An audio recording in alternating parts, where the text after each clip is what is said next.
ఆత్మలక్షణాలను మనసులో యాంత్రికంగా జపించడం ధ్యానం కానేరదు. ఇంతవరకు చెప్పండి వాక్యాలను బాగా మననం చేసి లక్ష్యార్థాన్ని బుద్ధితో చేరుకుని సందేహరహిత స్థితిలో నిశ్చలంగా బుద్ధి నిలిచిపోవాలి. ఇలా నిశ్చలంగా శాంతంగా నిలిచిన బుద్ధితో ఏ క్షణాన్నైనా సత్యాన్ని దర్శించబోతున్నానన్న ఎరుకుతో ఏకాగ్రంగా ఉన్న మనసుతో సాధకుడు నిలవగలవటమే ధ్యానానికి పరమావధి. భావశూన్యమైనప్పటికీ బహుజాగ్రత్తగా సర్వ విషయాలను విస్మరించి విషయీ సాక్షి అయిన ఆత్మ మీద దృష్టి నిలపటాన్ని ఇక్కడ పరిభావయ అన్న పదం సూచిస్తుంది. స్థిరంగా నిలిచిపోతుంది. అష్టాక్రమణిందుని వాక్యామృతాలతో జనక మహర్షి జనక రాజర్షి అజ్ఞానం పటాపంచలేంది. తెలుసుకునేవాడు తెలుసుకోవటం తెలియబడి ఈ త్రిపుడు ఒక్కటే అని ఎన్ని నామరూపాలతో తెలియబడినా ఏకంగా అద్వయంగా ఉన్నది చైతన్యమైన ఆత్మే అని స్పష్టంగా తెలిసింది. శరీరం మనసు బుద్ధి అహంకారము జీవభావం సర్వము కరిగి బ్రహ్మభావంలో ఐక్యమై పోవటాన్ని అనేక ఉపమానాలతో అనుపమానంగా అప్రూపంగా అద్భుతంగా అందించగలిగిన జనక మహారాజు ధన్యుడు. జనక వాస ఆహా నిష్కలంకము నిత్య శుద్ధమైన ఆత్మని చైతన్య స్వరూపాన్ని నేనే సర్వ ప్రకృతికి అతీతంగా నేను ఉన్నాను. ఇంతకాలము అజ్ఞానంతో భ్రమతో ఉన్మాదను అనే జీవించని తెలియలేదు. ఇన్నాళ్ళు జ్ఞానం తెలిసాక ఆహా ఇన్నాళ్ళు తెలియలేదు అంటుంది. చైతన్యంగా ఉంటాం అన్నమాట. ఇక ఇంతకాలము ఈ మనసు శరీరాలు నేను అనుకుని వాటి అనుభవాలైనా నా అనుకుని బాధామయ పరిమిత జీవితాన్ని గడిపిన నా అజ్ఞానానికి సిగ్గుపడుతున్నాం. అంతే కదా, మనం కూడా తెలిసి ముందు అలాగే బాధపడ్డాం కదా. తెలిసాక మనకి ఇదంతా మనకెందుకు ఉన్నట్టు లేనట్టు మనకు అర్థమైంది. ఏ భావన అంటలేదు నాకు. తన అజ్ఞానాన్ని చింతిస్తూ ఆత్మానుభవం పొందిన సాధకుడు అనుకుంటున్న మాటలు ఇవి.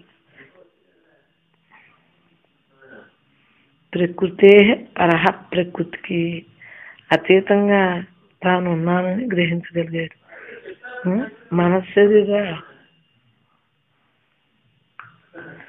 మన శరీరాలు వాటి బాధలు తను కావని తెలుసుకుని మనసు శరీరాలు తను కాదని తెలుసుకుని తనదైన శాంత స్థితిని గుర్తించగలిగాడు.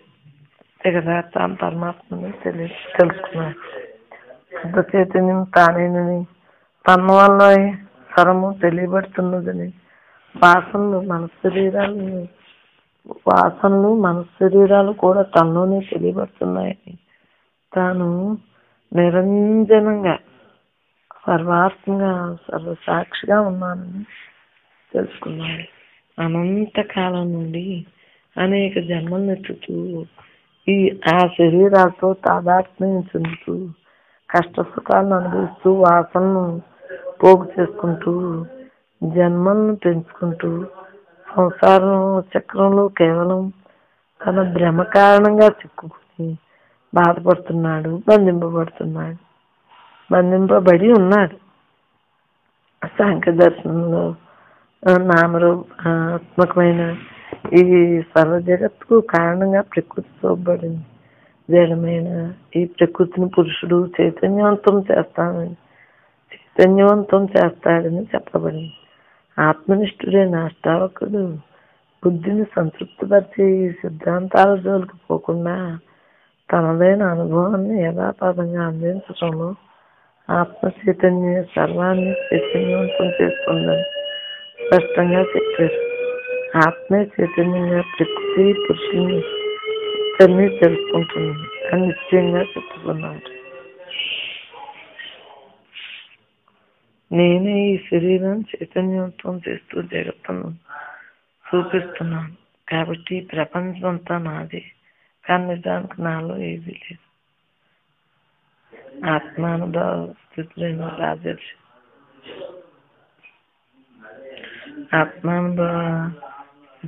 రాజర్షి తన ప్రస్తుత అనుభవాన్ని వ్యక్తం చేస్తున్నాడు. నేనే ఈ శరీరాన్ని చైతన్యవంతం చేస్తూ ప్రపంచాన్ని చూపిస్తున్నాను. జడ పదార్థానికి స్వయం ప్రకాశత్వం లేదు. నా శరీరము, మనసు, బుద్ధి కూడా జడమైన పదార్థంతో నిర్మింపబడినవి. ఇవి ప్రకాశింపబడడానికి కారణం వేరుగా ఉండాలి.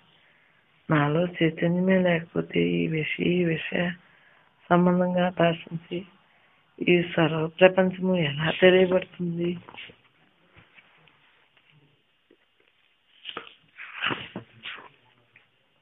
చైతన్యము ఉన్న ఇంద్రియాలు పనిచేయటం, మనసులో కలిగే సంచలనాలు, బుద్ధిలోని ఆలోచనలు కూడా తెలియబడుతున్నాయి. ప్రపంచంలో ఈ చైతన్యమే లేకపోతే జ్ఞానం ఉండే ఆకారమే ఉండేది. ఏదైనా ఉందని తెలియబెట్టడానికి చైతన్యమే కాదు. తన కొత్తగా వచ్చిన అనుభవ జ్ఞానంతో జనకుడు తనలోని భావన లోకాలు బాహ్యంగా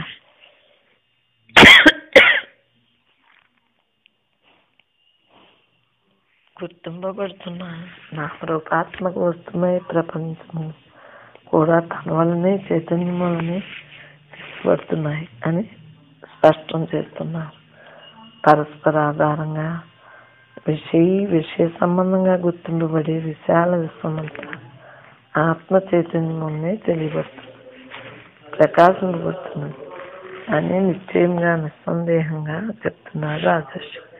వెంటనే పవిత్రము, పూర్ణము, ఏకమైన తన స్వస్థితిని గమనిస్తూ ఆ దృష్ట్యా నేనే ఉన్నాను, నాలో ఏది లేదు అనే సత్యాన్ని నొక్కి చెప్తున్నారు. నేనే ఉన్నాను అంటే అంతా నేనే అంతా, నేనే ఉన్నాను. ఆత్మ సిద్ధ స్వరూపంగా సర్వాన్ని ప్రకాశింపజేస్తుంది, అంటే తెలియబడేటట్లు చేస్తుంది. సత్రూపంలో సర్వానికి అధిష్టానమై తానే ఉంటుంది. నేనే అంతా, నేను ఉన్నాను కదా, మొత్తం సృష్టి అవుతూ నేను నాలోనే ఇవన్నీ జరుగుతున్నాయని తెలియబడుతున్నాయి కదా. అదే జరుగుతున్నాను. అహో, నా శరీరం చూసే ప్రపంచాన్ని కూడా విస్మరించి నా గురుకృపచే పరమాత్మను తెలుసుకుంటున్నాను. క్రిందటి 2 శ్లోకాల్లో నా ఆశ్చర్యం సందిగ్ధంగా వ్యక్తమయ్యింది. ఇక్కడ నుండి స్పష్టంగా తన ఆశ్చర్యాన్ని వ్యక్తం చేస్తూ అహో అని వాడుతూ తన అనుభవాన్ని వర్ణించడాన్ని గమనిస్తాం. అహంకారంతో, నేననే భావంతో అన్నిటినీ గుర్తిస్తుంటాం. మన శరీరాలు, అవి చూసి అనుభవించే విషయాలు కలిపితే ప్రపంచం అనబడుతుంది. ఈ ఉపకరణాల అతీతంగా నిలిచి చూసినప్పుడు వాటి అనుభవాలు కూడా లేకుండా పోతాయి. శరీరం చూసి ప్రపంచాన్ని విస్మరించిన సాధకుడు శూన్యంలో ఉండిపోతాడు. చూడబడే సర్వానికి అధిష్టానంగా ఉన్న ఆత్మానుభవంలో ఆనంద స్వరూపంగా నిలిచిపోతాడు. అందుకే జనకుడు ఇలా అంటున్నారు, పరమాత్మను ఇప్పుడు తెలుసుకుంటున్నాను అని. ఇక్కడ విలోక్యత, తెలుసుకుంటున్నాను, చూస్తున్నాను అనే మాటని అపార్థం చేసుకోకూడదు. ఈ మాట వాడబడినప్పటికీ ఇక్కడ చూసేవాడు, చూడబడేది అవి 2 వేరుగా లేవు. అద్వయమైన ఆత్మలో ద్వంద్వాలకు తావులేదు. అయినప్పటికీ దర్శనం, చూడటం అనే మాట వాడటంతో నిశ్చయంగా చూశాను కాబట్టి సందేహం లేదు అని సాధకుడు గట్టిగా చెప్పటమే కనిపిస్తుంది. స్వయంగా చూసింటే సత్యం అక్కడ ఇంకేమీ సందేహాలు ఉండవని అనుకునే సాధకుని బుద్ధికి అందేటట్టుగా చెప్పడానికి ఈ పదప్రయోగం వాడబడింది. అయితే సాధకుడికి ఈ దర్శనం ఎలా సాధ్యం అవుతుంది? గురుకృప వలన శ్రవణ మననాల ప్రభావమా, భక్తికి ఫలితమా, శ్రమించి సాధించినదా? ఎలా, ఏ విధంగా ఈ ద్వంద్వాతీతం అనుభవం సాధ్యమైంది? వేదాంతుల దృష్టిలో ఆత్మ ఏ కారణానికి చెందిన కార్యం కాదు, ఏ ప్రత్యేక ప్రయత్నం వల్ల సాధింపబడిన ఫలితము కాదు, సాధన వల్ల సాధ్యమయ్యేది కూడా కాదు. ఆత్మ ఉంది, ఉంటుంది. ఇది సత్యం. ఇది నిత్యం. సాధించబడింది ఏదైనా మార్పు చెంది నశిస్తుంది. మరి నాశరహితమైన ఆత్మ నిత్యము ఉంది, ఉంటుంది. ఇది పరిణామరహితం. కల్పించబడుతున్నది, ఊహించబడుతున్నది. ఆత్మలో ప్రపంచం ఊహించబడుతున్నది, కల్పించబడుతున్నది, ఆరోపింపబడింది. ఆత్మను గ్రహించవలసినట్లుగా గ్రహించకపోవడంతో ప్రపంచాన్ని ఊహిస్తున్నాను, మనసులో నిర్మిస్తూ చూస్తున్నాను. ఆత్మను ఆత్మగా సరిగ్గా గుర్తించినప్పుడు భ్రమ తొలగిపోతుంది. మత్తో వినిర్గతం విశ్వం అయ్యేవ లయమేషతి మృది కుంభో జలే వీచి కనకే కటకం ఎలా. ఏ విధంగా కొండ మట్టిలో కలిసిపోతుందో, తరంగం నీటిలో కరిగిపోతుందో, ఆభరణం బంగారంలో ఐక్యమైపోతుందో, అదేవిధంగా నాలో భాషించే ప్రపంచం నాలోనే లయమైపోతుంది. స్తంభంలో భూతం కనిపించినప్పుడు, మాయం అయిపోయినప్పుడు కూడా భూతం ఎక్కడి నుండో అక్కడికి వచ్చిందని కానీ తిరిగి ఎక్కడికో వెళ్ళిపోయిందని కానీ అనలేము. అది కేవలం చూసేవాని భ్రాంతి మాత్రమే. కాబట్టి చూసేవాని మనసులో, ఊహలో మాత్రమే ఉనికిని కలిగి ఉంటుంది. అయితే ఈ కనిపించిన భూతం స్తంభంలోనే కనిపించి అక్కడే లయం అయిపోతుందని చెప్తారా. తన అనుభవంతో నిర్గాంత పోయిన జనకుడు ఈ ప్రపంచం ఏ విధంగా అదృశ్యం అయిపోయిందో చెప్పాలని ప్రయత్నిస్తున్నాడు. కార్యం ఏ విధంగా కారణంలో ఐక్యమైపోతుందో అదేవిధంగా ఈ విషయ సంబంధం మాత్రంగా స్ఫురించే జగత్ భ్రమ అంతా తనలోనే ఐక్యం పోయిందని స్పష్టం చేస్తున్నాను. అహో అహం నమో మహ్యం వినాశో యస్య నాస్తిని బ్రహ్మాది స్తంభ పర్యంతం జగన్నా చేపి తిష్టతాః. అహో, నేను అద్భుతంగా ఆశ్చర్యకరంగా ఉన్నాను. నన్ను నేనే అభినందించుకుంటున్నాను. గడ్డిపోస మొదలు జగదీశ్వరుని వరకు ఇలా మొత్తం జగత్తంతా నశించినా నేను శాశ్వతంగా నాశరహితంగా ఉన్నాను. అద్భుతమైన తన అనుభవాన్ని, ఆశ్చర్యకరమైన తన అద్వైత స్థితిని ఇక్కడి నుండి 4 శ్లోకాల్లో చెప్తున్నారు శ్రీ జనకులు. దేశకాల వృతంగా భాషించే సమస్త జగత్తుకు అధిష్టానంగా ఏకంగా అద్వయంగా ఉన్న ఆత్మస్వరూపమే తానని చెప్తున్నారు.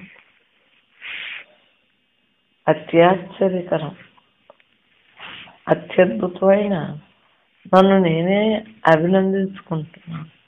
అహో అహం సమామ్యహం. ఇదే గీతం ఈ 4 శ్లోకాల్లోనూ ఆలపింపబడుతుంది. ఆత్మానుభవం అద్భుతం, ఆశ్చర్యకరం మాత్రమే కాదు, అది పవిత్రము, దివ్యము, అత్యంత ఆహ్లాదకరం కూడా. కాబట్టి ఇది గౌరవించదగినది, ఆరాధించదగినది, పూజార్హమైనది. శుద్ధమైన చైతన్యము, నాశరహితము, అక్షరము జగదీశుడు, అతని జగత్తు ఆడే జగన్నాటకానికి రంగస్థలమే.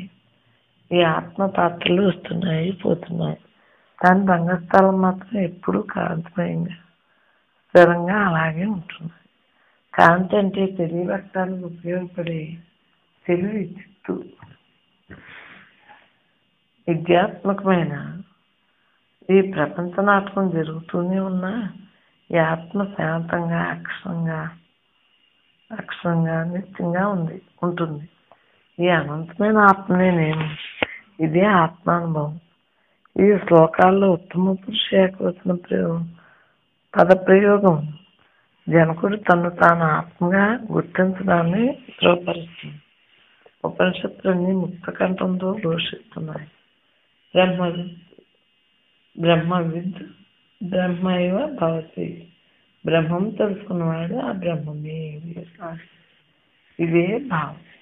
ఇంకా అందంగా వరాహ ఉపనిషత్తులో ఎలా వర్ణింపబడింది. అన్ని ప్రాణుల్లోనూ సిద్ధరూపంగా నివసిస్తూ నిత్యముక్తమే చైతన్య రూపంగా ఉన్న నాకు నేను నమస్కరించుకుంటున్నాను. సర్వ ప్రాణుల్లోనూ ఉన్నటువంటి సర్వభూతాంత స్థాయి అన్న బహువచనంలో మొదలుపెట్టి ఏకవచనంతో ముగించాం. ఇక్కడ వ్యాకరణ దోషంగా భావించాలి. నీలోనూ నాలోనూ అందులోనూ ఉన్న ఆత్మ ఒక్కటే నిశ్చయంగా చెప్పడం కోసం వేదాంతార్థంలో అలా వాడబడింది. ఇదే అర్థం వచ్చే శ్లోకం యోగా సిస్టంలో కూడా ఉంది.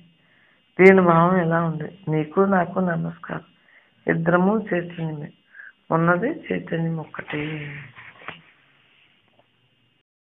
విద్యగా కానొచ్చు ఈ బుద్ధి ఉన్నది పదార్థములందు ద్రష్ట పదార్థములు ఎక్కువ స్వరూపములు వేరుపరిచి స్పష్టమైన బోధములకు కారణమవునట్టు నిస్సందేహంగా అవరోధమే జీవులేంటి లేనంటే దీవునము వివేకము కలిగి విక్షేపం అన్నది ఉండదు. ఆ వివేకం మాయాజంతమైన మోహమును కూడా ఖండించి వేయగలదు. ఆ కారణమున ముక్తులైన పురుషునికి మరలా జన్మల రూపమైన సంసారం ప్రాప్తింపలేదు.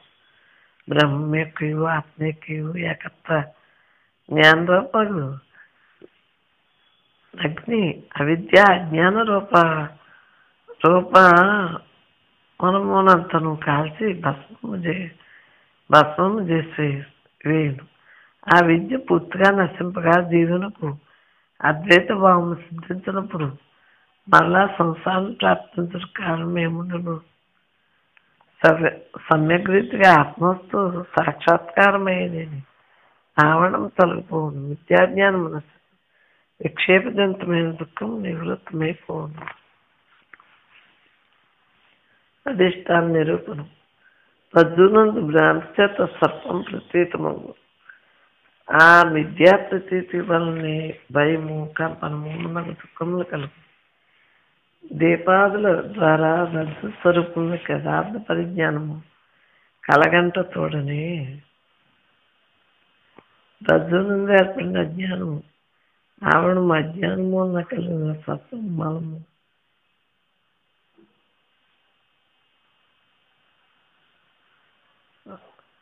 సత్వప్రతీతి వల్ల కలిగిన భయం కంపనాలు విశేషమని మూడు ఒక్కసారిగా నివృత్తములట కానవచ్చు.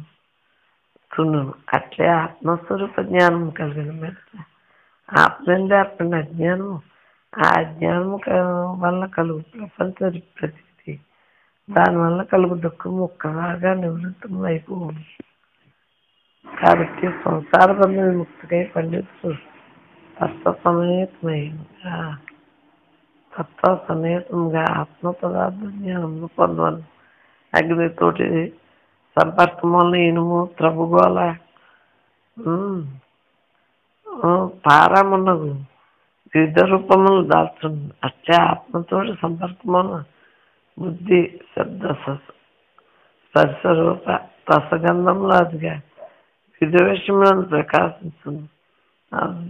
అద్వైత ప్రపంచము ఆ బుద్ధి యొక్క కార్యమే కావున ఇది నిత్యము ఏలనగా భ్రాంతి అందు స్వప్నమందు మనోరథం నందు దీని ప్రతీతి మిథ్య నీవు తెల్లమవుతుంది. కావున అహంకారాది దేహ పర్యంతరముగా ఎన్ని వికారములను లేక ఎన్ని విషయములను అవి ఎన్ని క్షణక్షణ పరివర్తన లక్షణము కలిగిన కారణము అసత్యములైనవి. కానీ ఆత్మ ఆరోగ్యంగా ఎన్నెన్నో మార్పు చెందను. అది సర్వదా ఏకరసమైన అహంపదం యొక్క అప్రీతిగత అక్షరములు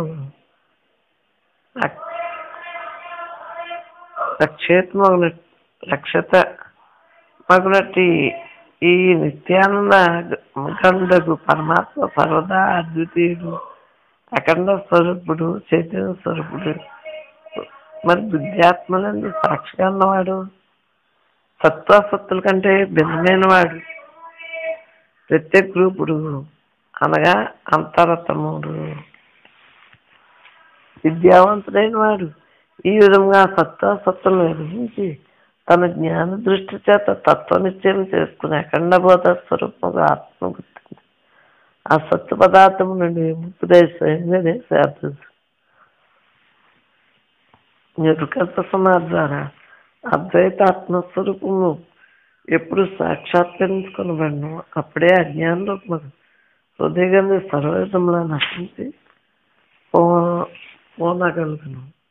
అద్వితీయుడు నిర్విశేషుడు పరమాత్మ నీవు నేను అన్నిటి కల్పన బుద్ధి దోషం వల్లనే కలుగుతుంది. ఆ కల్పనే సంపూర్ణ వికల్ప సమాధి ఎందు అవరోధంగా స్ఫురించును. కానీ తత్వస్తు యథారూపంగా గ్రహించినప్పుడు అది ఎంతయును లయించిపోను. యోగైన పురుషుడు చిత్తశాంతి, ఇంద్రియ నిగ్రహము, విషయ విరమణము, క్షమాగుణమును కలిగింది నిరంతరము సమార్థం అభ్యసించు తన సర్వాత్మభావం అనుభవంలో తెచ్చుకోవచ్చు. తన మూలంలో అవిద్యారూపమైన అంధకారం వల్ల ఆవిర్భవించిన సమస్తాన్ని మరి ఆవిర్భవించిన సమస్త వికల్పములను హస్తము నడుచుకొని నిష్ఠుడు నిర్వికల్పుడువై అది పూర్వంగా బ్రహ్మకారవృత్తి వహించింది. స్తోత్రాదులకు ఇంద్రియముల సముదాయమును, తీర్థమును, అహంకారమును, బాహ్య వస్తువును ఆత్మయందు లయమును సమాధి స్థిరుడై ఉండేవారే సంసార విముక్తి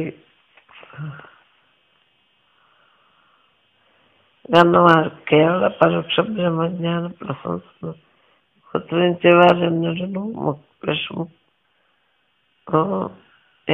గాంచిన వారెన్నడూ మరి విముక్తులు కాజాలరు కదా. ఉపాధి భేదము ఉంది, ఆత్మేందు భేదము ప్రత్యేకమవుతుంది. ఉపాధి లయమైపోయిన మీద ఆత్మ కేవలము తానే నిలిచింది. కావున ఉపాధిని లయింపజేటుకు విచారశీలైన పురుషుడు సర్వదా నిర్వికల్ప సమాధిని వెలుగుతున్నాడు. చిత్తముతో నిరంతరము సత్వస్వరూపు బ్రహ్మను దుస్తుడు అన్న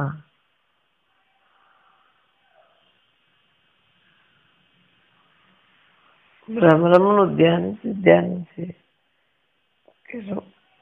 మరి కీటముగా భ్రమరమే ఎగుతున్నది. కీటకము జన్ముడైన సంసారకి మరి సంసార కీటకము అవేములైన సమస్త క్రియలందరి ఆసక్తిని వేసి కేవలం ఒక్క భ్రమర రూపమునే ధ్యానిస్తూ భ్రమర రూపమును దాచుతున్నది. అట్లే యోగి వాడు ఏ కనిష్ట వహించి ఏకనిష్ట యోగి వాడు ఏకనిష్ట వహించి ఉండి పరమాత్మ చింతనము చేయుతూనే పరమాత్మ భావనలు పొందు. పరమాత్మ తత్వం అత్యంత సూక్ష్మమైంది. దాన్ని స్థూల దృష్టి చేత ఎవడను పడేలేడు. కావున విశుద్ధమైన బుద్ధి కలవాడు సత్పురుషుడు నగవాడు వాడిని దాన్ని సమాధానం అతి సూక్ష్మ వృత్తితోనూ తెలుసుకుని ఆలోచిస్తున్నది.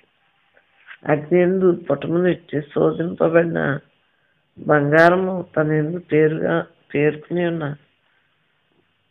మనమును వీడి తన నేను స్వరూపం పొందు.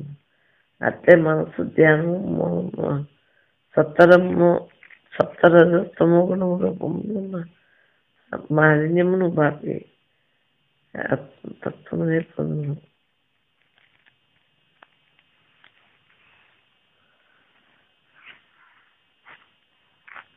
వేయనక పగలనక నిరంతరంగా అభ్యాసం చేయటం పరిపక్వ దశ తల్లి మనసు బాహ్యమంది ఎల్లప్పుడు లయమును అప్పుడు అద్వితీయమైన బ్రహ్మానందం అనుభవించే అనుభవింప చేయనట్టు నిరుకల్ప సమాశ్రయంగానే ఈ నిరుకల్ప సమాధి వల్ల మనుషులు వాసనా గ్రంథం నశించుకోం సమాధి వల్ల సమస్త వాసనా గ్రంథం నశించుకోం వాసన నశించట్లో ఆట పట్టాలి తీక్షణంగా చెప్పండి. ఇప్పుడు ఈ అనంతత్వమే మందే, మిగిలినంతా పుట్టిదే. ఈ మేళ్ళ మిద్రన్నీ నశించిపోయింది. అనంతత్వం నువ్వే ఉన్నావు అంతే. అలా కూర్చున్నా అలా వదిలేదు.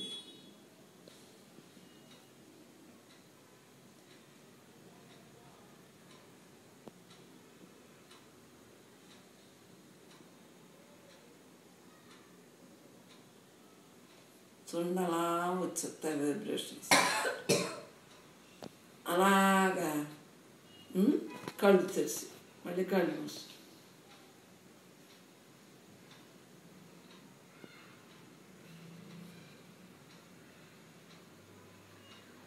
మీకు కళ్ళు తెరిచి ధ్యానం చేస్తే ఆలోచన రైతిస్తాం. కళ్ళు తెరిచి ఈ దీంట్లో చూస్తూ ఉంటా అలా రెప్ప వేసుకోండి, అలా ఉండిపోగలుగుతా. ధ్యానం ఊరికే కళ్ళు మూసుకుని అంటే వచ్చేది. కళ్ళు తెరిస్తే ఇలాగ ఇలా ఈ ఖాళీతో అలా ఉండిపోతే అలా కళ్ళు మూసేటాడికి. అందువల్లే మీకు ధ్యాసే ధ్యానం అని చెప్పడానికి కారణం. మనం ఏదైనా చేస్తున్నానంటే చేయట్లేదు, ఉన్నానా అంటే లేదు, లేనా అంటే ఉన్నాను. ఎప్పుడైతే నీకు అవకాశం ఉంటుందో అలాగా అంతర్ముఖం అయిపోతుంది. కళ్ళు తెరిచి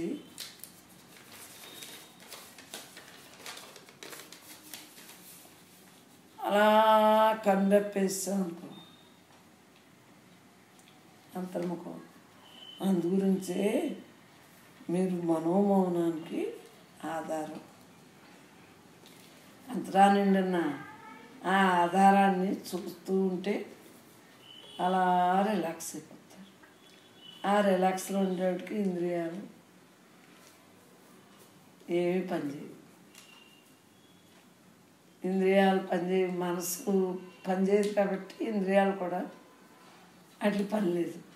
మనసు ఆలోచించదు కదా, అలా హాయిగా ఉంటుంది. మూలంగా ఉండటం ముఖ్యం. కానీ మిగిలిన సోది మనకి ఎందుకు ఎన్ని పుస్తకాలు చదివినా ఎన్ని చేసినా మనం మన నిజతత్వాన్ని తెలుసుకున్నాం కాబట్టి ఆ తత్వంతో అలా ఉంటుంది.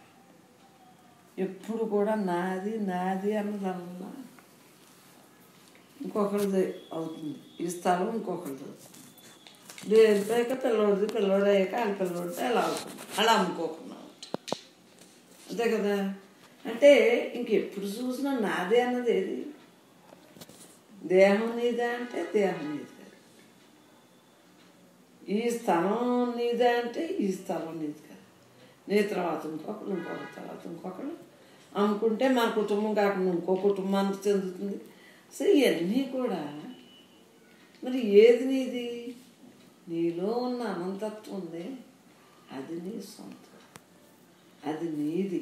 నీదంటే అది ఆ నీదితో ఉండాలి తప్పించి మిగిలినన్నీ ఒళ్ళక్కే. ఆ ఒళ్ళక్క గురించి ఎత్తుకు మాట్లాడుకోవటం, ఎప్పుడూ నశించే వాటి గురించి మాట్లాడు. నశించని వాడు కాబట్టి అలా నశించని పదార్థం మనలో ఉంది కాబట్టి మూడు సరుకు దాంతో పరమాత్మ ఇలా అందు గురించి ఎవరిని చూసినా ఆశ్చర్యంగానే చూస్తాను. ఎవరిని చూసినా అంటే తెంచుకుంటాను అనమాట. తింగరగా లేకుండా తెలుగుగాని యుక్తిగాని అవును కాదే అలా మాట్లాడేస్తూ ఉంటాం. అలా అలా మనం తెగుచుకోవటంలోనే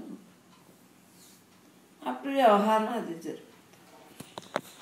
దేని ఎందు మన పట్టుంది ఉన్నదన్నట్టు లేదు అంతే, అలా రిలాక్స్, ఏమీ లేదు దాంట్లో ఏమి లేనట్టు. నాదేది నీదేది మందేది, ఉన్నదంతా మందే, ఇదంతా మందే, ఇక్కడక్కడ కాదు అంతా మందే, మొత్తం అంతా మందే. ఆ దేశంలో అక్కడ అనేళ్ళు ప్రాప్తం ఉంటుందో అక్కడ పుడతారు, అంతేకాని ఆ దేశం మంది కదా, ఈ దేశం మంది కదా, ఈ ఊరు మంది కదా, ఆ ఊరు మంది కదా. అసలు మంద కాందంటూ అనువైన లేదు. నేనే అంత నేనే అంత నేనే అంత నేనే అంతతో ఉంటుంది తప్పించి రెండో భావం లేదు. అందు గురించి ఉన్నదంతా యథార్థం. ఆ యథార్థాన్ని గ్రహించాను కాబట్టి ఆ అనుభవంతో బతికేస్తున్నాను. అందు గురించి ఇది నాది, ఇది దాచుకోవాలి, ఇది మూసుకోవాలని తెలియపడటానికి కారణం అది. నాకు తెలీదు. మీరు అందరూ సలహా ఇచ్చే వరకు నాకు అసలు తాటే రాదు. మీరు సలహా ఇచ్చి దానితారు మళ్ళీ పీకంతారు. మరి నాకు లోపల కనుక వచ్చిందా అది చూడండి. దాసిన పుస్తకాలు కూడా వైజాగ్ పంపిస్తాను పొద్దుట. అంటే నాకు రాదు, అది ఉందా ఆ టైంకి టక్కమని పని చేయించాను. అదంతా అందరం బాగుంది. సుఖనోభవంతో అంటున్నారు, మాట అంటాం కాదు. అలా మనం మన దగ్గరికి వచ్చిన వాళ్ళని అలా ఉంచాలి. అది మీరు బాగుంటే మీ కుటుంబాలు బాగుంటాయి, మీ కుటుంబాలు బాగుంటే స్త్రీని బట్టే కదా సంసారం. మగవాళ్ళంటే సంపాదిస్తారు కానీ నడిచే విధానం, నడుపుకునే విధానం అంతా ఆడదాందే కదా. ఈ పిల్లలు క్రమశిక్షణ అంతా మందే మనసు పని. ఆ పిల్లోడు ఇలా ఉన్నాడు అనకుండా ఆయన లైన్ చేసుకోవటం అంతా మందే. చదువులు అన్నీ మనయే పని. అలాగా స్త్రీ ఉద్ధరణ వలన దేశం కుటుంబాలు ఉద్ధరణ పడతాయి. కుటుంబాల వలన అంతా ఎక్కడ తగులు లేకుండా దేశమే సస్యశ్యామంగా. భారతదేశం అంటే ఏంటి? యోగ భూమి. మన స్త్రీల్లోనే ఉంది అంతా. ఇక్కడ మరి అందరూ కూడా సతీ సావిత్రులే కాదు, అనసూయలే కాదు, మామూలేంటి ఋషులు పుట్టిన చోటు. పరమాత్మ తప్ప రెండో భావన ఎరగని మహాత్ములు అందరూ ఇక్కడ పుట్టారు ఈ గడ్డ. అందువల్లనే ఈ గడ్డని పుణ్యభూమి అంటారు. పతివ్రతలు అంతా ఉన్నారండి. అలా మనం నడుచుకోవాలి. వాళ్ళు ఎన్నో పాపం కొనుక్కుని అన్నీ ఎంతో కష్టపడి వస్తారు బయటికి వెళ్ళి. మగవాళ్ళు అన్నీ సంపాదించడానికి మనమే చేస్తే దగ్గర నేను రాగాని ఎంత వచ్చింది ఏంటంటే తక్కువే కదా. అది వ్యవహారంలో మనం ఎంత జాగ్రత్తగా మసులుకుంటే అంతా బాగుంటుంది. ఉండేవాళ్ళకి అంత ఈజీగా ఉంటుంది. ఏదైనా సొంతం అనేది లేదు ఇప్పటికి. ఇదిగో మన గోరే సొంతం కాదు. గోరు పెరిగితే గోరు తీసి బయటాడేస్తాం. ఏది సొంతమైంది? అలా మీ రాత్రులు ఇచ్చేస్తారా అంటారు. నా రాత్రులు నాకే, నా దగ్గరే నేనే లేను, మెయిన్గా నేను లేను. నేనే అంతా, ఆ నేనే అంతాగానే ఉంటాను. నాకేంటి? ఉన్నది ఉన్నట్టు లేదు లేనట్టు ఉంటాను. ఉన్నంతసేపు వాళ్ళే పెడతారు, భర్త పిల్లలు పెడతారు. ఎవరో వచ్చి పెడతారా? సత్సంగంలో మీ అందరి దగ్గర నేను ఆడుకుంటానా? అయితే ఆధ్యాత్మిక సాధనలన్నీ అంతరహితము నిత్యోగము. మతం కేవలం నమ్మకమేనా? పలు రకాల యోగా సాధనలన్నీ వంచన మాత్రమేనా? కాదు, కానే కాదు. అన్నీ అవసరమే.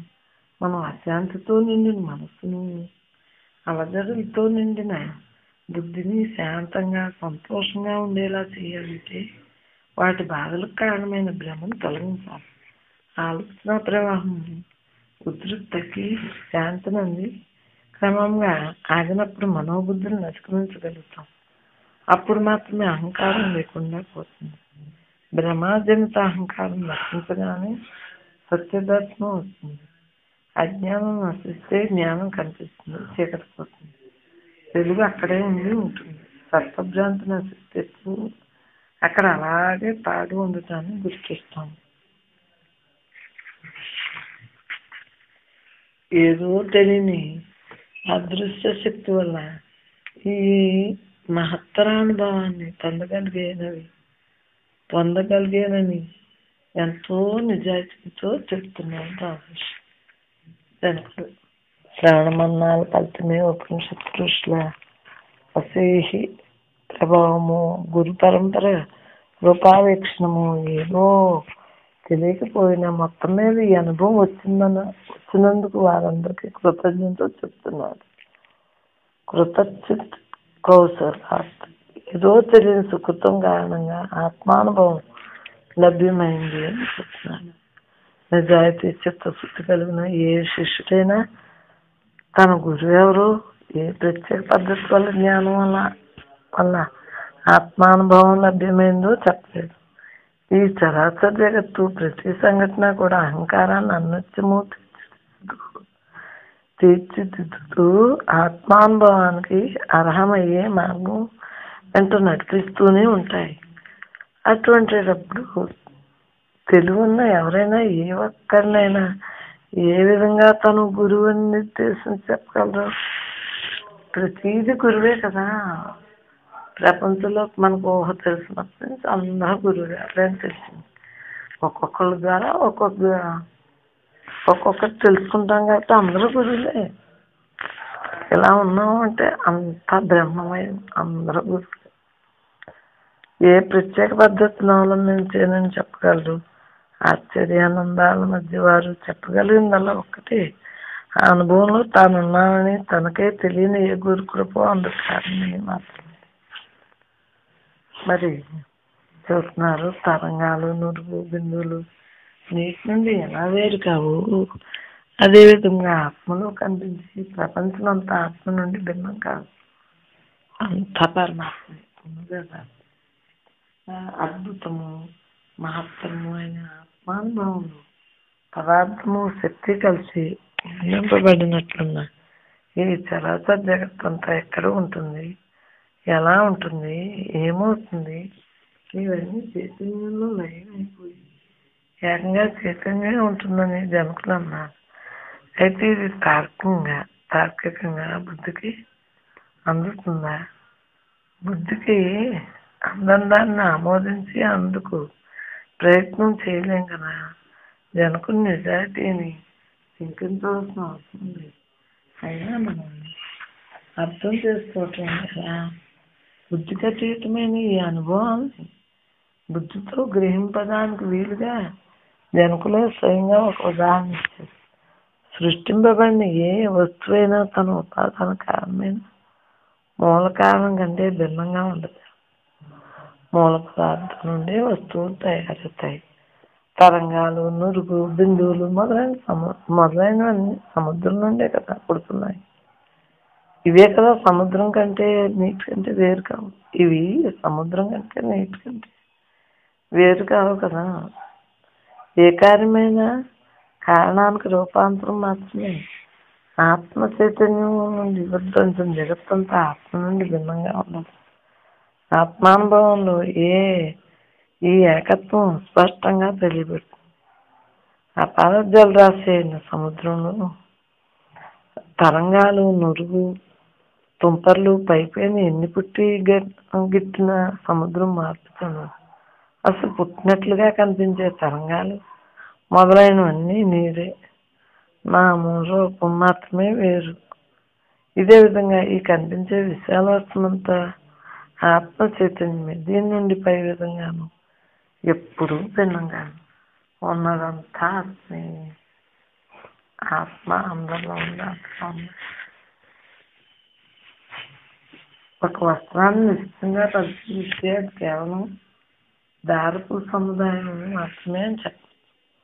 అదేవిధంగా నిశ్చితంగా పరిశీలిస్తే ఈ కనబడే ప్రపంచమంతా ఆత్మ చైతన్యాన్ని ధృవపడుతుంది.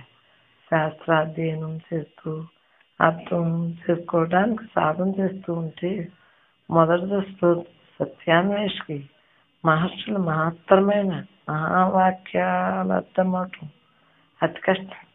ఇది సహజమే. బుద్ధికి అతీతమైన సత్యాన్ని దర్శించి చెప్తున్నవారు ఆచార్యులు.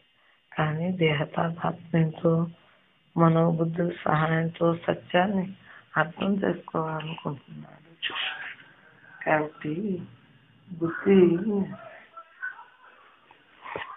లక్షణాలైన తర్కం, మీమాంస, న్యాయం తప్పకుండా ఆశ్చర్యంతో అసక్తతో ఆగిపోతాయి.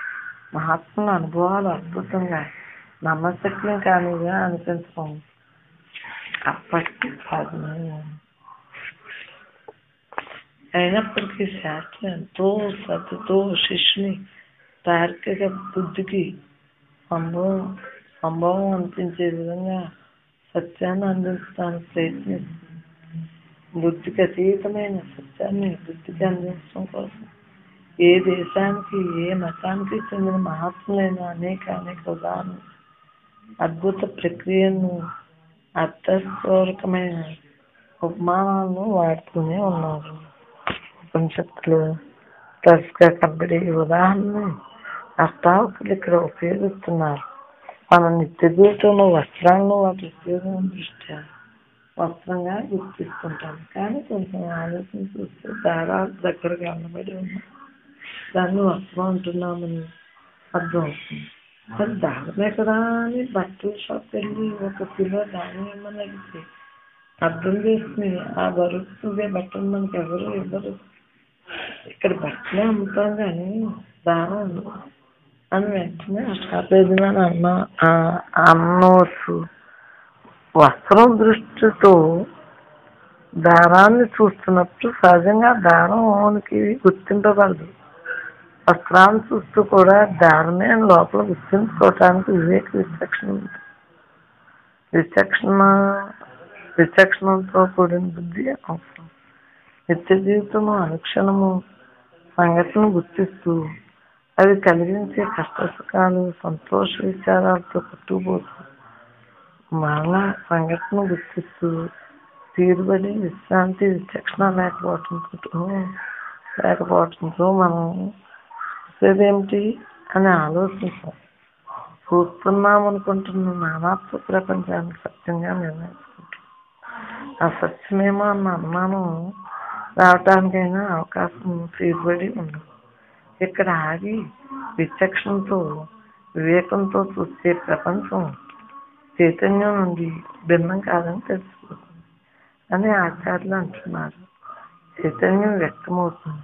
ఆలోచనగా సూర్యుడి కాంతిగా వ్యక్తమైనట్టే ఈ ఆలోచనలు వరుసగా క్రమబద్ధంగా ప్రవాహంగా గుర్తింపబడితే మనసు కనబడుతుంది. ఈ గుర్తింపబడిన మనసు ఎంతో ప్రతిభావంతంగా బలీయంగా భావింపబడుతుంది. ఈ మనసులోని ఆలోచనలు చైతన్య ప్రకాశంతో అనేక నామరూపాలు సంతరించుకుని మనోబుద్ధులతో గుర్తింపబడుతున్నాయి. ఈ విధంగా చూస్తున్నామనుకుని మనోబుద్ధులు చూడబడ్డాయనుకున్న నామరూపాలు కూడా చైతన్యం. ఈ విధంగా జగత్తాంతిని కలిసి మాయామోహం చేసే ఆలోచన ప్రవాహం గంభీరము స్థిరమైన ధ్యానంలో అదృష్టమైపోతుంది. ఆలోచనలు అంతం కావటంతో మనసు నశిస్తుంది. మనసు లేనప్పుడు మహా అద్భుతమైన ఈ సృష్టి ఎక్కడ ఎలా ఉండగలదు? వైజ్ఞానిక దృక్పథంతో ఈ ప్రపంచం సత్యత్వాన్ని అస్తిత్వాన్ని తరచి చూస్తే ఈ విశాల విశ్వమంతా చైతన్యమేనని కనిపించే నానాత్మ భ్రాంతి అని. జీవుడు జగత్తను రెండును ఒక స్వప్నములే గోచరించున్నంతవరకు అంత ఉట్టిది అని తెలుసుకునేంత వరకు ఓ విద్వాంస నీ ఆత్మలో ఏర్పడిన ఈ అధ్యాసమును నిరంతరము తొలగించుకుంటూనే ఉండము. నిద్ర, లౌకిక సంభాషణము, శబ్దాదులు వీనిలో దేనివల్ల కూడా ఆత్మను విస్మరించడానికి అవకాశము నువ్వు కల్పించగా నిరంతరము నీ అంతఃకరణమందు ఆత్మ చింతనము చేస్తున్నాము.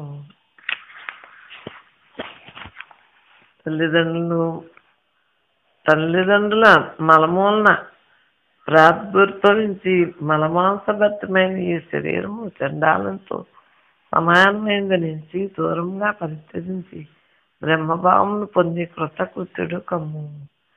ముని, ఓ ముని, ఘటము నశింపగా ఘటాకాశం మహాకాశంలో కలిసిపోము.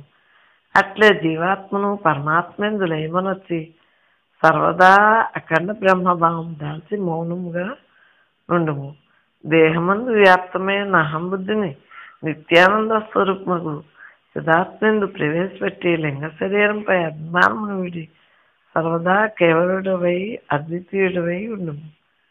అద్దమునందు ప్రతిబింబితమైన నగరమూలే ఈ జగత్తేగా ఆభాసము ఎందుకు కలుగుతున్నదు? ఆ బ్రహ్మం నేనేం తెలుసుకున్న మీదట నీవు కృతకృత్యుడు కాగలవు. చేతనము, అద్వితీయము, ఆనంద స్వరూపము, నిశ్చయమునకు బ్రహ్మము సత్యమైంది. నీ యొక్క ఆద్య మౌలిక స్వరూపమైంది. దాన్ని పరిసి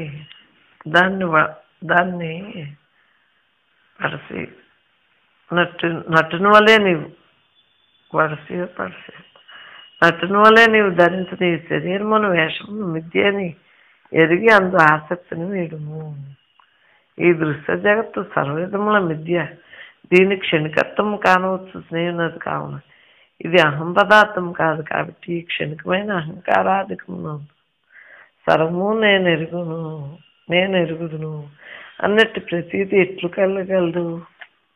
అహం పదార్థం అహంకారాదులకు సాక్షి ఆలయనగా దాని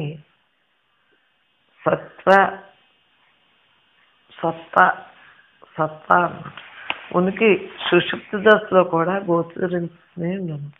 స్వయంగా శృతి కూడా దాన్ని అదో నిత్య అని చెప్తున్నది. కావున అది ప్రత్యేగాత్మ. సత్తు అసత్తుల కంటే భిన్నమైంది, విలక్షణమైంది. అహంకారమాదిగా గల వస్తువుల సమస్త వికారమును ఎరుగువాడు నిత్యము వికారరహితుడుగా అని ఉండవలేను. మనోరథము, స్వప్నము, సుషుప్తి ఈ మూడింటిను ఈ స్థూల సూక్ష్మ శరీరముల రెండింటి యొక్క అభావము పర్యాయముగా స్పష్టంగా చూడబడింది. కాబట్టి ఇవి అహం పదార్థముగా ఆత్మ ఎట్లు కాగలవు? కావున ఈ మాంసపిండమునందు ఈ బుద్ధి చేత కల్పింపబడి అభిమానవంతుడైన జీవునందు అహం బుద్ధిని వీడుము. నీ ఆత్మను త్రికాలాబాధితమైందని అఖండ జ్ఞాన స్వరూపమని ఎరిగి శాంతిని పొందుము.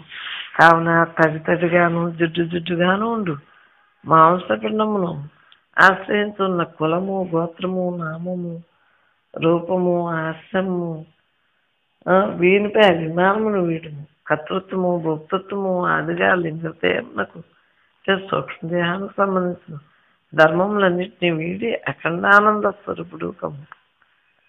అఖండానంద స్వరూపుడు అహంకారనంద పురుషునికి సంసార బంధనం ప్రాప్తించుటకు కారణభూతములైన ప్రతిబంధములు ఇంకనూ అనేకములు కలవు. కానీ ఆ అన్నిటికీ మూలమైన ప్రథమ వికారము అహంకారమే.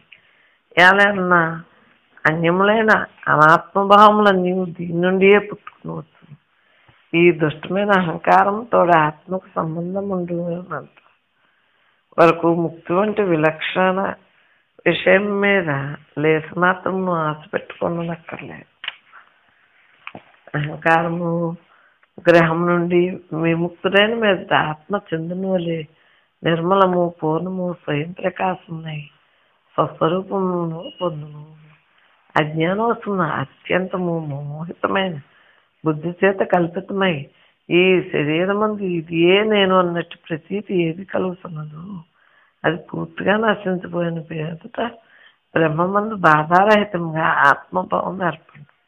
బ్రహ్మానందమును, పరమధనమును, అహంకారమును, మహాభయంకర సత్వ రజస్తమో గుణములను మూడు భయంకరములైన మస్తకములతో పర్యవేక్షించి మరుగుపరిచి ఉంటుంది. వివేకవంతుడైన పురుషుడు ఎవడైనా అనుభవ జ్ఞానమును తలతళ మరియు ఖడ్గముతో ఆ మస్తకములను ఖండించి వేసి ఆ సర్పము నశింపజేయగలుగునేని అతడు పరమానందదాయకము ఆ సంపదను అనుభవింపగలుగును. శరీరమందు విషదోషము ఏవి కొంచెం మిగిలినను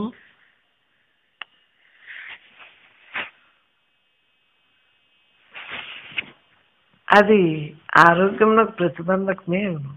అట్లే యోగియందు అహంకారం ఏ కొంచెం మిగిలినను అది అతని ముక్తి మార్గముందు అవరోధమై నిలుచును. అహంకారం విశేషంగా నివృత్తం కాగా దానివల్ల ఉద్భవించు వికల్పము నన్యూ నశించుకోని మీదట ఆత్మతత్వ వివేకము కలుగుటయు తన్మూలం ఈ ఆత్మ నేనే అన్నట్టు తత్వబోధము కలుగుటయు సంభవము. వికారాత్మకమై ఆత్మ ప్రతిబింబయుక్తమై స్వస్థితిని హరించునట్టి ఈ అహంకార్య దేహాదిక ముందు అహం నేను అను భావనను వేయడము. దీని అందరి ఈ అధ్యాసం కారణంగానే ఆనందమూర్తివి చైతన్య రూపుడు ప్రత్యేగాత్మవునగు నీకు జన్మరణ వార్ధక్యాది నామావిధ దుఃఖములతో నిండిన ఈ సంసార బంధము ప్రాప్తమైనది. ఈ అహంకార రూపముకు అధ్యాసము లేనివాడు ఏకరూపుడు సిద్ధాత్మవు వ్యాపకుడవు పవిత్ర యశస్కుడవు అవికారివి ఆత్మస్వరూపుడవునగు నీకు ఏ విధంగానూ కూడా సంసార బంధం ప్రాప్తించదు. కావున పండితుడా, భోజనం చేయవాని కంఠంలో ముళ్ళు ఎట్లు బాధించును అట్లు బాధించునట్టి అహంకారము నీ శత్రువును విజ్ఞానమును మహాఖడ్గంతో ఛేదించి యథేష్టంగా ఆత్మ సామ్రాజ్య సుఖమును అనుభవించము. పిమ్మట అహంకారాలు ఎందు కర్తృత్వ భోక్తృత్వాది వృత్తులను తొలగించుకొని పరమాత్మ తత్వమును పొందుట మూలమున రాగరహితుడవై ఆత్మానందానుభవపూర్వకంగా పూర్తిగా బ్రహ్మ భావమునందు స్థిరుడవై ఉండి నిర్వికల్పుడవై మౌనము వహించి ఊరకుండము. ప్రబలమైన ఈ అహంకారము మొదలంతా నిర్మూలించి వేయబడిను చిత్తంతో సంపర్కము ఒక క్షణకాలము ప్రాప్తమైనను చాలు. అది మరలా ప్రకటమై వందలాదిగా ఉత్పాదమును సృష్టించు. వానాకాలమందు వాయు సంపర్కమునందున మేఘములే ఉత్పాతములను తెచ్చిపెట్టును. క్రియాసింత వాసన పరిత్యాగం. ఈ అహంకార రూపశత్రువులను నిగ్రహించి వయసుకున్న మీదట విశేషించిన మూలకంగా దీనికి మళ్ళా తలెత్తులకు అవకాశము ఏర్పడును, కల్పించరాదు. దీన్ని మళ్ళా తలెత్తుడికి అవకాశం ఎన్నడూ కల్పించరాదు. అది కరెక్ట్. ఎవలేనగా క్షీణదశకు చేరిన నిమ్మ చెట్టునకు నీరెట్లు పునరుజ్జీవన కారణముగాను అట్లే విశేషించడము అహంకారముకు పునర్జీవనములకు కారణమును. దేహబుద్ధి గలవాడు ఎవడో వాడే కామి అనగా కోరికలు కలవాడు. ఆత్మదేహంతో సంబంధం లేనిది విలక్షణమైంది. అది కామన్లు కలది ఎట్లను. కావున భేదాసక్తికి కారణం ఒకటి చేత విశేషంతల ఎందు ప్రవర్తనటే సంసార బంధంలోకే చూడను. కార్యం పెరుగుని కొలది భేదం కూడా పెరుగుట కానవస్తుంది. కార్యము నశించిన భేదం కూడా నశించుకోను కాన కార్యంనే నశింపజేయను. వాసనావృద్ధి వలన కార్యవృద్ధి, కార్యవృద్ధి వలన వాసనావృద్ధి సంభవిస్తుంది. ఈ విధంగానే మానవుని సంసార బంధనము పెరుగుతూనే ఉండను, కానీ ఎంత యత్నించను తరుగుట కారణం. కావున సంసార బంధ విచ్ఛేదమును కోరి యతీశ్వరుడు ఈ రెండింటినీ నశింపజేసుకున్నాను. విషయమును చింతించుకున్నట్టు బహిరముగా బాహిరముగా ప్రకటముగా ఆచారములు పెట్టుతుండటం వలన వాసన పెరుగుతుండును.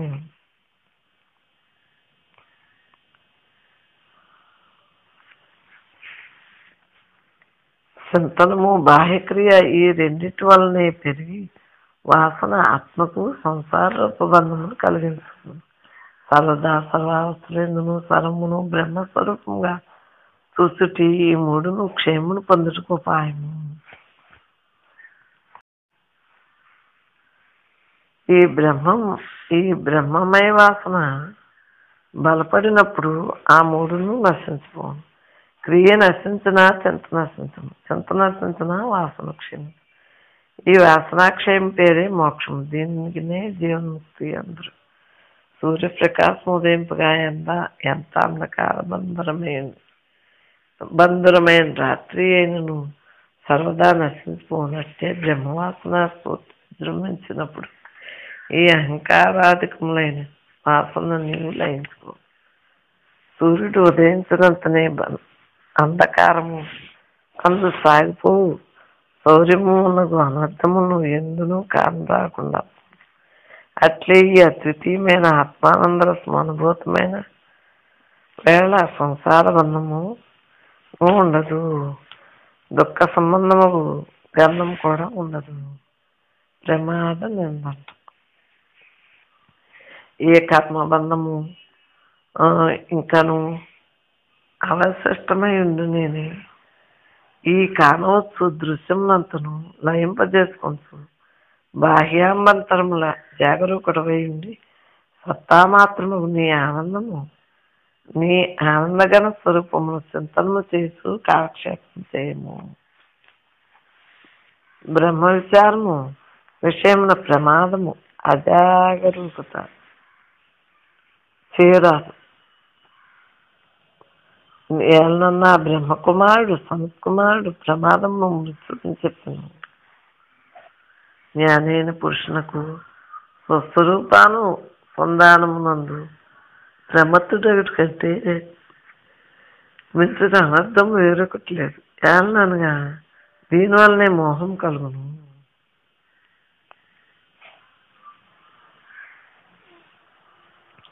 ఆ మోహం వలన అహంకారము, దానివల్ల బంధము, ఆ బంధనం వలన వ్యధయు కలుగును.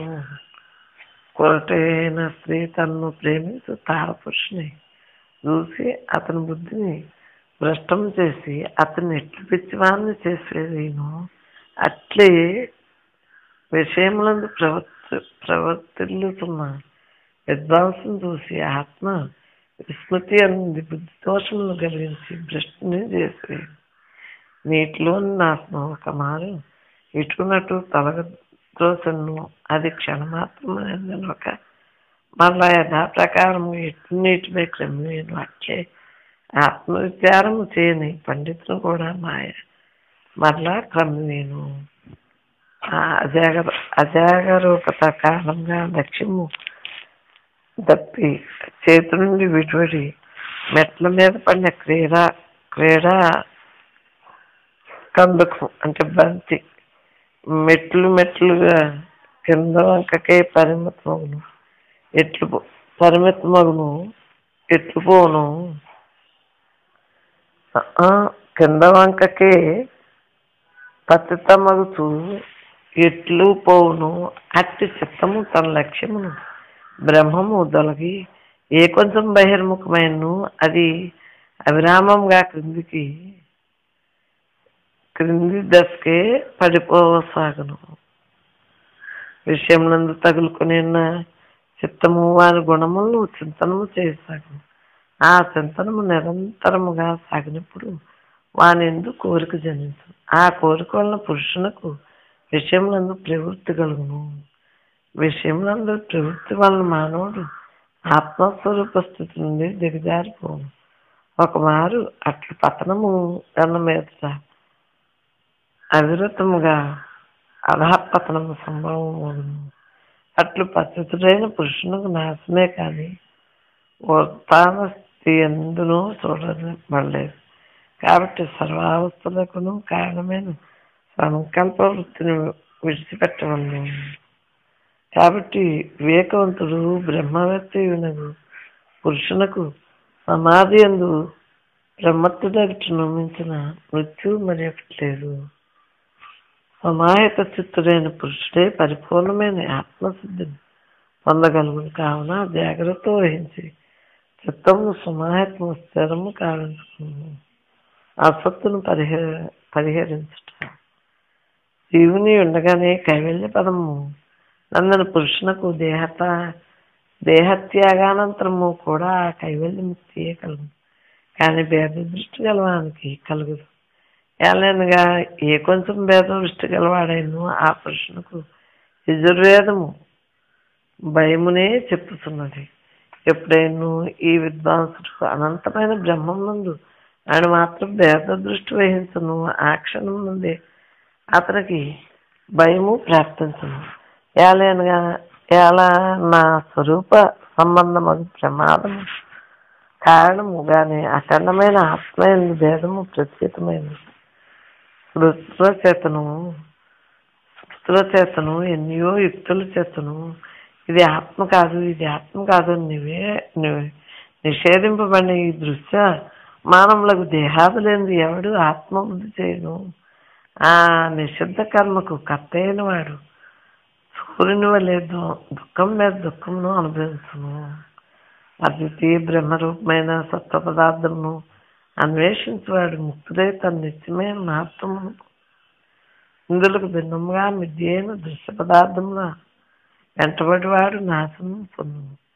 ఈ స్థితి ఒక సాధుజన్ని సూర్యుని విషయం నందు చూడబడింది కూడా. సాధుజన్ని సూర్యుని ప్రసంగం ఉపనిషత్తులు ఆరాధ్యంలో 16 ఇలాగా.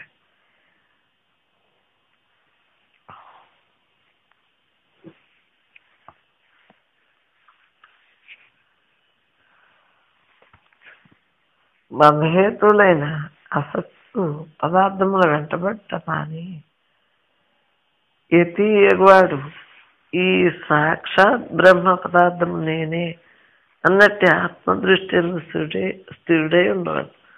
స్వానుభవపూర్వకంగా ఉత్పన్నమైన బ్రహ్మనిష్ఠ విద్యా కార్యముగా ప్రతీయమానమగుతున్న ప్రపంచంలోకి సంబంధించిన దుఃఖమును హరించి పరమసుఖమును ప్రసాదించును.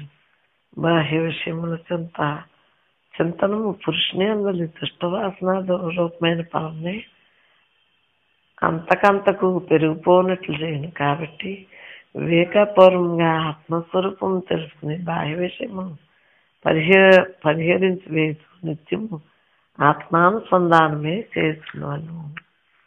బ్రహ్మ పదార్థమును నిషేధించి వేసిన మీద మనసులో ఆనందం కలుగును.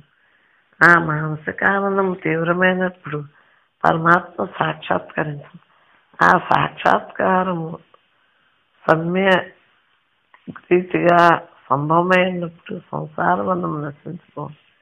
ఈ విధంగా బాహ్య వస్తు నిషేధము ముక్తికి మార్గము. సద్వస్తు వివేకము కలిగింది, శృతి ప్రమాణములను ఎరిగింది, పరమార్థ తత్వజ్ఞానం కలిగింది, పండితుడై ఉండి మోక్షాపేక్ష కలిగింది కూడా చిన్నపిల్లవాని వలె తన పత్రములకు కారణభూతములైన అసత్తు పదార్థమును బుద్ధిపూర్వకంగా ఎవడు గ్రహించును. దేహాదులకు అనాత్మ వస్తువులను ఆసక్తి గలవానికి ముక్తి రాదు. ముక్తులైన వానికి దేహాదులేందు అభిమానం ఉండదు. నిద్రించిన వానికి జాగ్రత్తావస్థ అనుభవం ఉండదు. జాగ్రత్త దశ ఉన్నవానికి నిద్రానుభవం ఉండదు. ఈ రీతి అవస్థలను వేరు గుణములను ఆశ్రయించును. చక్కగా చెబుతున్నాడు. ఆత్మనిష్టా విధానం అంట. స్థావరజంగమ పదార్థములు ఎన్ని కలవు అవన్నిటి లోపల వెలుపల వానికి జ్ఞాన స్వరూపం చేత తననే ఆధారభూతునిగా చూసుకుని ఉపాధులన్నిటినీ వీడి అఖండ పరిపూర్ణ రూపంలో నిలిచిండువాడు ఎవడు అతడే ముక్తుడు. అంతా నేనే నీవే నేను అలా ఉండిపోతున్నాం. సర్వవిధముల సంసారధర్మ విముక్తి పొందుటకు సర్వాత్మభావము సర్వమును ఆత్మరూపంగా చూసినట్టు భావము కన్నా మిన్నయని ఎన్నదగు హేతు వేరుగా ఏదీనూ లేదు. నిరంతరము ఆత్మ నిష్ఠయందు నిలిచి ఉండటం వలన దృశ్యము గ్రహింపబడుకున్నప్పుడు బాధ్యతమైనప్పుడు ఈ సర్వాత్మభావం సిద్ధించు. దేహాత్మ బుద్ధి కలిగింది మనసులో బాహ్య ప్రార్థనలను ఆసక్తి కలిగింది వాని కొరకే నిరంతరము పాటుపడుతుండు వానికి దృశ్యం గోచరింపకుండా ఎట్లు సంభవమగును.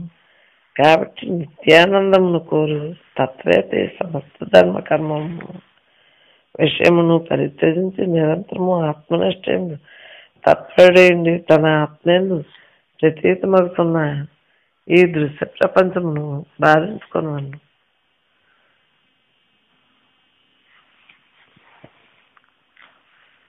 అహంకార శక్తి అత్యంత ప్రబలమై ఉండు అంతవరకు ఏ పండితులను దాన్ని ఒక్కసారిగా నశింపచేయటం ఏలైనగా నిరుకృత సమాధి స్థితిని పొందిన వారి ఎందుకు కూడా వాసన నుండి చూడబడింది కదా. మోహింపజేయగల శక్తి కల అహంబుద్ధి విక్షేప సిద్ధి ఆ ఆవరణ శక్తిని ఆ అహం బుద్ధితో అనుసంధింపజేసి దాన్ని బుద్ధి గౌరవలతో మానవుని విక్షిప్తిని స్థిరత్వం లేని వానిగా చేసేను. ఆవరణ శక్తికి పూర్తిగా నివృత్తం చేసుకోనక ముందు విక్షేప శక్తి మీద విజయం సాధింపగలుగుట చాలా కష్టం. పాలు నీరును వలె ద్రష్టయు దృశ్యమును వేరుపడిపోయినట్టు జ్ఞానము పాలు నీరు వలె దృష్టి దృశ్యం వేరుపడిపోయినట్టు జ్ఞానం స్పష్టంగా కలిగినప్పుడు ఆత్మేందు ఆవరించిన ఆవరణ శక్తి తనంతట